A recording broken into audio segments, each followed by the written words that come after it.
Bonjour, on a beaucoup travaillé dernièrement la variation directe qui était du type y est égal à ax, donc un taux de variation qui multiplie le x, ça donne le y, ou l'équation de variation inverse, donc y est égal à un produit constant divisé par x. Là, j'avais commencé à te parler tranquillement d'un nouveau modèle d'équation qui va être y égale à x, auquel on ajoute le paramètre b. OK? Fait que je t'en fais un exemple ici. Y égale moins 5x plus 20. On va aller voir qu'est-ce que ça donne dans une table de valeurs. OK? On se rappelle que y est la variable dépendante. Donc, on va calculer toutes nos valeurs de y en fonction de notre x. On va commencer par le multiplier par moins 5. Ensuite, on va additionner 20.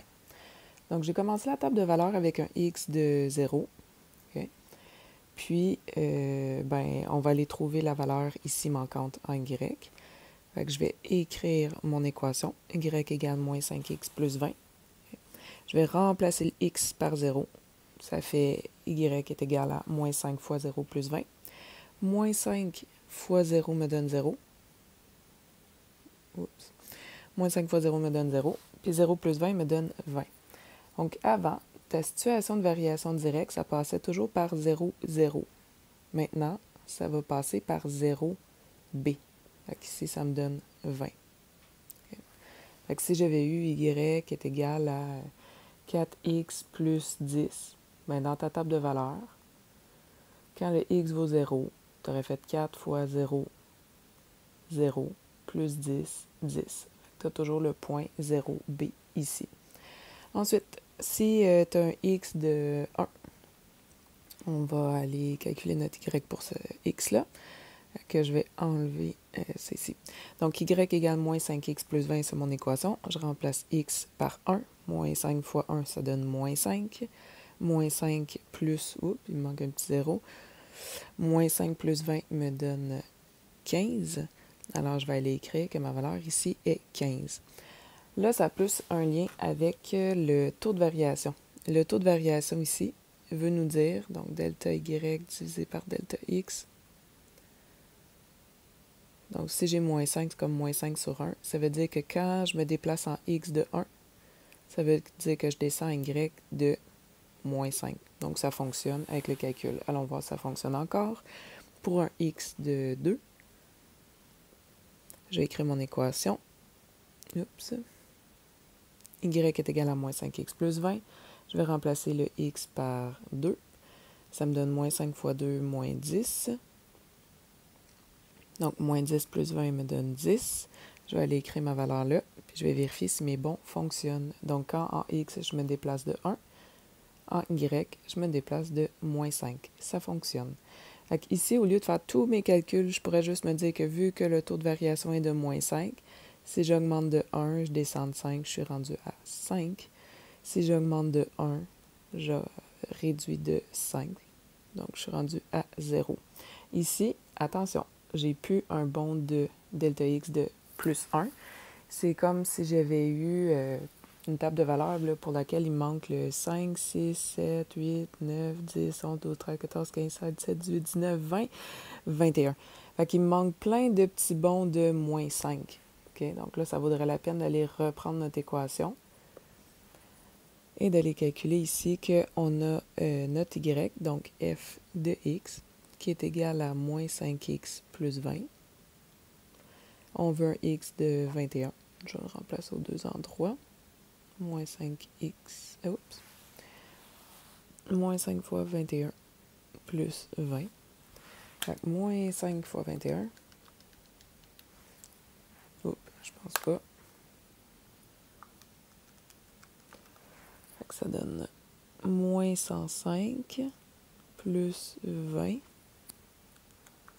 qui donne moins 85.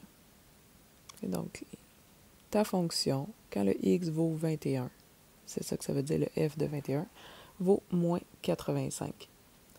Si tu t'inventes un contexte, là, tes x, je te propose souvent de faire comme si c'était du temps, exemple des minutes, puis ça, de la température ou encore un montant d'argent. Okay? Ça, on y va avec la température. C'est comme si cette journée-là, initialement, là, à 0 minute, il faisait 20 degrés Celsius. Mais une heure plus tard, il faisait juste 15 degrés Celsius. Une autre heure plus tard, juste 10. Une autre heure plus tard, juste 3. Ensuite, 5. Bon, ça va être intense dans les degrés Celsius aussi, là, mais mettons qu'on invente.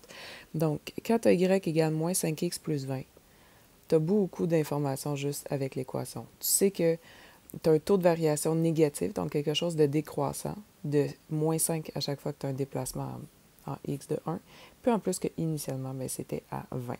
Fait que tu peux comme ça compléter assez rapidement ta table de valeurs, puis quand tu arrives à un x un petit peu plus intense, c'est comme si tu voulais savoir 21 minutes. Fait qu'à 21 minutes, tes 5 degrés, tu les as perdus 21 fois, mais initialement, tu avais 20. Pour retrouver après combien de minutes tu as moins 180 degrés Celsius, je vais aller faire la démarche plus haut. Donc, pour retrouver un y, c'est la même démarche. Tu écris ton équation.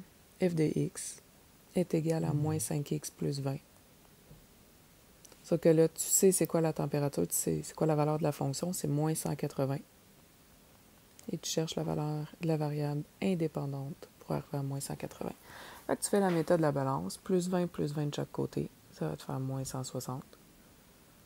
Ensuite, tu divises par moins 5 de chaque côté.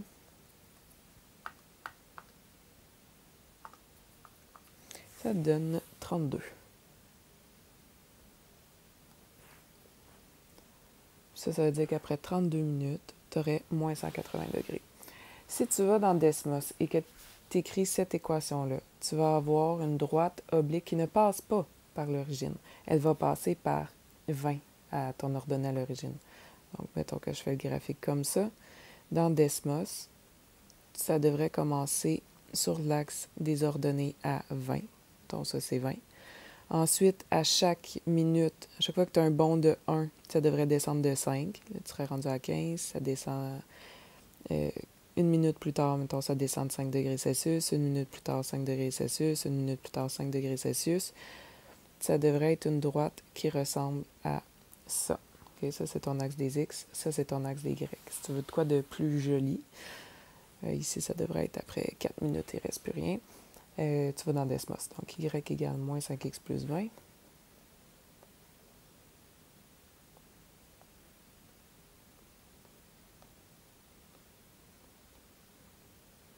Tu l'as. C'est une droite. Donc, qui part à 20, puis qui descend jusqu'à ce qu'à 4 minutes, ce soit 0 degré Celsius, puis ça continue à être décroissant comme ça, pour avoir des températures de plus en plus froides. Donc, ce que je te demande, c'est, tu as écouté celle-là, maintenant, va faire cette table de valeurs-là et va faire le graphique. Tu peux utiliser les bons, OK? Ça ici, tu sais déjà que ça va être ton terme constant, mais bon, calcule-le. Ici, tu utilises la formule pour retrouver la valeur de x. Ici, tu utilises la formule pour retrouver une valeur de y. Le schéma, tu le fais à la main à peu près ou tu utilises Desmos. Attention, cette équation-là aurait pu être écrite genre y est égal à 1x moins 9. Et voilà.